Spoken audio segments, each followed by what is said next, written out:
My boyfriend works late hours, and when I know he's on his way to my house, I'll sit and wait for him in the kitchen to greet him. The main door is in front of me while the back porch one is behind me. He tends to come through that one so my dog doesn't bark. He called me a few minutes ago and said he just left work and he's on his way, so I did my normal and sat at the kitchen table scrolling on my phone until I got the "I'm outside" text. After a few minutes of scrolling, I heard his voice. Baby, I'm outside. The only light outside of my house was the porch light, so I look out of the kitchen window and nobody's there. Normally, his voice is reassuring and welcoming, but I had a terrible feeling and decided to call his cell phone. His phone is a track phone that he buys service for, so sometimes it simply rings twice, which is what it did, every time I called. Eventually, I gave up and stepped into the back porch to look outside. Maybe his phone died and he needed me to unlock the door for him. I could feel my heart drop when I remembered the door was unlocked. I start to text him asking him to answer his phone, but while I'm doing this, the voice turns from a gentle tone to an angry one. It yelled my full name and told me to come outside.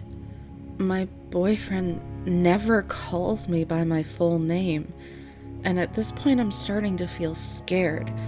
I looked outside and it now knows that I'm not in the kitchen and that I looked out of the back porch window. I call him again. After what felt like hours, he answered in a concerned way, apologizing because his phone was on vibrate as well as it not working. "Why are you telling me to come outside?" Those were the first words I said. There was an immediate silence over the line. What do you mean? I'm just now on your road. He sounded worried, but I could tell he thought I was pranking him. The voice was getting angrier by the second. It cussed at me and eventually started banging on the door. It was so loud that even my boyfriend could hear it through the phone.